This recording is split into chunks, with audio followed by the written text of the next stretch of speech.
1 Samuel, chapitre 16.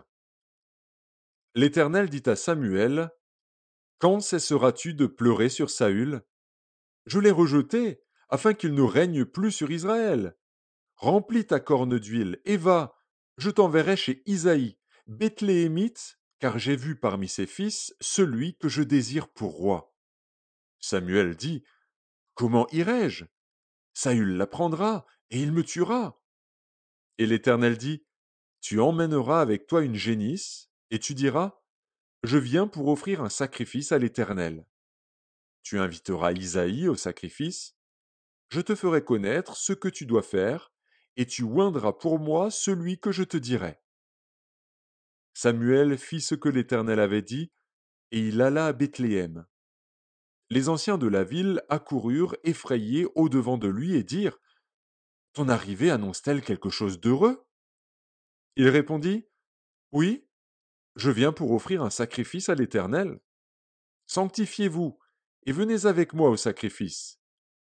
Il fit aussi sanctifier Isaïe et ses fils, et il les invita au sacrifice. Lorsqu'ils entrèrent, il se dit, en voyant Éliab, certainement, loin de l'Éternel est ici devant lui. Et l'Éternel dit à Samuel, ne prends point garde à son apparence et à la hauteur de sa taille, car je l'ai rejeté. L'Éternel ne considère pas ce que l'homme considère. L'homme regarde à ce qui frappe les yeux, mais l'Éternel regarde au cœur. Isaïe appela Abinadab et le fit passer devant Samuel. Et Samuel dit, l'Éternel n'a pas non plus choisi celui-ci. Isaïe fit passer Shama. Et Samuel dit, l'Éternel n'a pas non plus choisi celui-ci. Isaïe fit passer ses 7 fils devant Samuel, et Samuel dit à Isaïe, l'Éternel n'a choisi aucun d'eux. Puis Samuel dit à Isaïe, sont-ce là tous tes fils? Et il répondit, il reste encore le plus jeune, mais il fait paître les brebis. Alors Samuel dit à Isaïe, envoie-le chercher, car nous ne nous placerons pas avant qu'il ne soit venu ici. Isaïe l'envoya chercher. Or il était blond, avec de beaux yeux et une belle figure. L'Éternel dit à Samuel, lève-toi, oins-le, car c'est lui. Samuel prit la corne d'huile et l'oignit au milieu de ses frères. L'Esprit de l'Éternel saisit David, à partir de ce jour et dans la suite. Samuel se leva et s'en alla à Rama.